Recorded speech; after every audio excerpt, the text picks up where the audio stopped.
दरबार में शांति है, कोई फालतू भीड़ नहीं। अचानक गांव का मुखिया रंजीत बदहवास हालत में दौड़ता हुआ आता है और वो बहुत डरा हुआ है। जहांपना, मुझे गिरफ्तार कर लीजिए।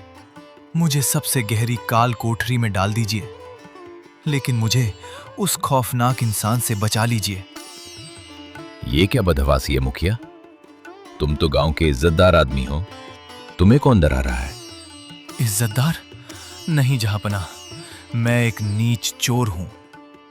5 साल पहले जो 1000 सोने के सिक्के गायब हुए थे, वो मैंने चुराए थे।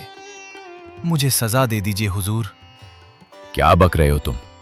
5 साल पुराना केस, कोई गवाह नहीं, कोई सबूत नहीं, और तुम खुद आकर जुर्म कबूल कर रहे हो।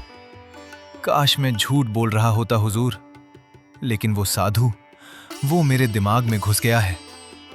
वो बिना कुछ बोले ही मेरा सारा राज जान गया है। अगर मैंने सच नहीं बोला तो वो मुझे भस्म कर देगा। शांत हो जाइए मुखिया जी, गहरी सांस लीजिए। कौन है ये साधु? यही तो सबसे भयानक बात है बीरबल जी। वो कुछ बोलता ही नहीं है, बस बरगद के पेड़ के नीचे बैठकर मुझे घूरती है। उसकी आंखें कहती हैं कि रंजीत, मैं जानता हूं कि जमीन के नीचे क्या छुपा है। तो क्या आपने वो सिक्के उसी बरगद के पेड़ के नीचे गाड़े थे? हाँ, और 2 दिन पहले वो खौफनाक साधु न जाने कहां से आया और ठीक उसी जगह अपना आसन लगा लिया। कल रात मैंने उसे पैसे देकर भगाना चाहा, लेकिन उसने मेरी तरफ देखकर एक अजीब सी डरावनी मुस्कान दी। वो मुझे ब्लैकमेल कर रहा है। बीरबल, एक आदमी अपने ही खौफ से इतना टूट चुका है। ये साधु कौन है जो बिना बोले ही ब्लैकमेल कर रहा है? जहांपना, डर अक्सर वहीं सबसे ज्यादा जागता है जहां इंसान अपना सबसे बड़ा राज छिपाता है। मुखिया जी, हमें उस बरगद के पेड़ के पास ले चलिए। बीरबल चलते चलते पूरे रास्ते मुखिया के चेहरे को ध्यान से देखते हैं। जैसे ही बरगद का पेड़ पास आता है, मुखिया के कदम अपने आप धीमे पड़ जाते हैं। उसकी सांसें तेज हो जाती हैं। आसमान बिल्कुल साफ है। बीच में सिर्फ एक बड़ा बरगद का पेड़ है। पेड़ के नीचे एक साधु शांति से आंखें बंद किए बैठा है। मुखिया दूर से ही उसे देखकर कांप रहा है। वो देखिए बीरबल जी, वही है वो शैतान। देखिए कैसे उसने आंखें बंद कर रखी हैं, लेकिन वो अपने दिमाग से मुझे ही देख रहा है। आप यहीं रुकिए मुखिया जी, मैं जाकर इस चमत्कारी साधु से बात करता हूँ। बीरबल साधु के बिल्कुल करीब जाकर खड़े हो जाते हैं, लेकिन साधु आंखें बंद करके वैसे ही बैठा रहते हैं, जैसे उसे पता ही ना हो कि कोई उसके पास आया है। बीरबल जानबूझकर साधु के पास जमीन पर पत्थर जोर से गिराते हैं। तेज आवाज पूरे मैदान में गूंज जाती है। पास बैठे पक्षी उड़ जाते हैं, लेकिन साधु बिना पलटे वैसे ही ध्यान में बैठा रहता है। क्या हुआ बीरबल जी? आप क्या सोच रहे हैं? कुछ नहीं मुखिया जी। कुछ पल तक साधु शांत बैठा रहता है, फिर धीरे धीरे अपनी आंखें खोलता है। वो अपने सामने बीरबल और मुखिया को देखते हैं। प्रणाम महाराज। साधु शांत रहता है। उसके चेहरे पर बस एक हल्की मुस्कान थी। बीरबल एक बार फिर थोड़ा ऊंची आवाज में दोबारा कहते हैं, प्रणाम महाराज। क्या आप जानते हैं कि ये आदमी आपसे इतना खौफजदा क्यों है? क्या आपने सच में इसके अतीत का राज जान लिया है? लेकिन साधु फिर भी कोई प्रतिक्रिया नहीं देता। वो केवल बीरबल के हिलते हुए होठों को ध्यान से देखता रहता है और सामान्य प्रवचन की तरह बोलता है, पाप का बोझ धरती खुद उठाती है बेटा। इंसान का मन तो बस एक भ्रम है। सुना आपने बीरबल जी? वो धरती और पाप की बात कर रहा है। वो जमीन के नीचे गड़े सोने की ही बात कर रहा है। कमाल है, ये तो सच में बहुत गहरा रहस्य है। और ये रहस्य किसी जादू का नहीं, बल्कि इंसान के दिमाग का है। बीरबल जी, क्या आपको भी इसके बारे में कुछ पता चल गया? क्या उसने आप पर भी जादू कर दिया है? मुझे यहां से ले चलिए। घबराइए मत मुखिया जी, आपका डर बहुत जल्द खत्म होगा। हम इस साधु को पूरे सम्मान के साथ दरबार ले चलेंगे। दरबार में सब मौजूद हैं। साधु बिल्कुल शांत खड़ा है। मुखिया रंजीत साधु से दूर डर के मारे एक कोने में सिकुड़ा हुआ है। बीरबल, ये कैसा चमत्कार है। ये साधु तो बिल्कुल साधारण इंसान लग रहा है। इसने मुखिया को ऐसा क्या कह दिया कि वो फांसी मांगने आ गया। जहांपना, सबसे दिलचस्प बात यही है कि इस साधु ने मुखिया जी से एक शब्द भी नहीं कहा है। झूठ, ये झूठ है जहांपना। ये अपने दिमाग से मेरे दिमाग में आवाजें डालता है। इसने मुझसे मेरी दौलत मांगी थी।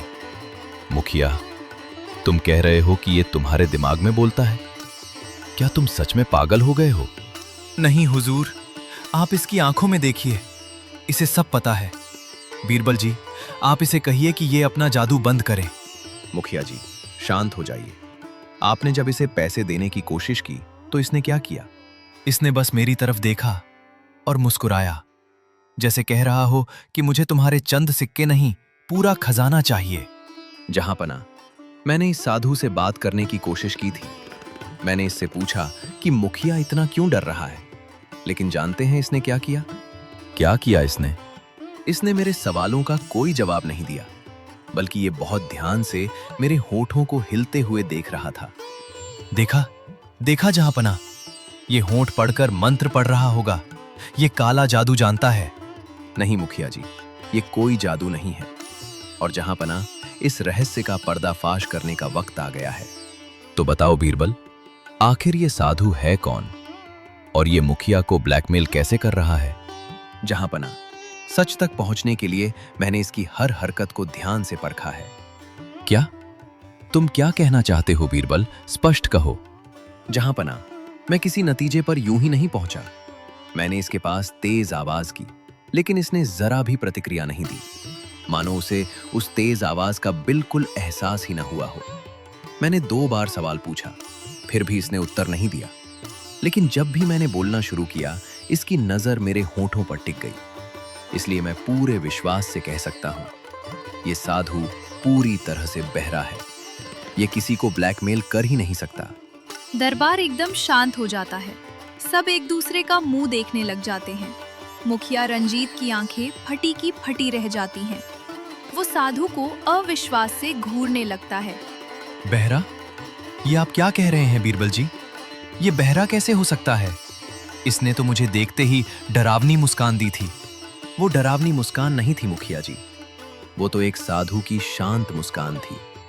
जब कोई बहरा इंसान आपको सुन नहीं पाता तो वो अक्सर सिर्फ एक मुस्कुराहट से ही अपनी बात कहता है। लेकिन बीरबल, जब तुम बरगद के पेड़ के पास गए थे तब तो इस साधु ने पाप और धरती की बात की थी। जहांपना, वो तो किसी भी साधु के मुंह से निकलने वाले आम प्रवचन के शब्द हैं। इसका जमीन में गड़े खजाने से कोई लेना देना नहीं था। ये साधु तो बस अपनी तपस्या में लीन था। हाय राम, ये मैंने क्या कर दिया? मतलब ये साधु कुछ नहीं जानता था? कोई मुझे ब्लैकमेल नहीं कर रहा था? बिल्कुल नहीं। आपको ब्लैकमेल ये साधु नहीं, बल्कि आपका अपना अपराध बोध कर रहा था। चोरी का पैसा आपने जमीन में गाड़ तो दिया, लेकिन उस डर को अपने दिमाग में पाल बैठे। 5 साल तक मैं हर अजनबी चेहरे को अपना दुश्मन समझता रहा। आज समझ आया कि मेरा सबसे बड़ा दुश्मन कोई और नहीं, मेरा अपना अपराध था। तुम्हारी अपनी ही चोरी का खौफ तुम्हारे लिए काल बन गया रंजीत। तुमने अपने डर की वजह से एक बेकसूर और बहरे साधु को शैतान समझ लिया। मुझे माफ कर दीजिए जहांपना, मेरा डर ही मेरी सबसे बड़ी सजा बन गया है। मैं आज ही वो सारे सिक्के शाही खजाने में लौटा दूंगा। बस मुझे माफ कर दीजिए। सिक्के तो तुम्हें लौटाने ही होंगे, और तुम्हारे इस धोखे के लिए तुम्हें मुखिया के पद से भी हटाया जाता है। सिपाहियों, इसे ले जाओ और बरगद के पेड़ के नीचे से वो सारे सोने के सिक्के बरामद करो। सिपाही मुखिया रंजीत को दरबार से बाहर ले जाते हैं। साधु अभी भी अपनी जगह पर बिल्कुल शांत खड़ा मुस्कुरा रहा है। सच में बीरबल, आज फिर तुमने साबित कर दिया कि इंसान का सबसे बड़ा दुश्मन उसका अपना मन होता है। तुम्हारी इस सूझबूझ का कोई जवाब नहीं। शुक्रिया जहांपना। जब भी दिमाग पर लालच और डर का पर्दा पड़ता है तो इंसान को हर परछाई में भूत ही नजर आता है। आप सभी को ये कहानी कैसी लगी कमेंट करके जरूर बताएं और ऐसी ही कहानियां सुनने के लिए चैनल को लाइक और सब्सक्राइब करें।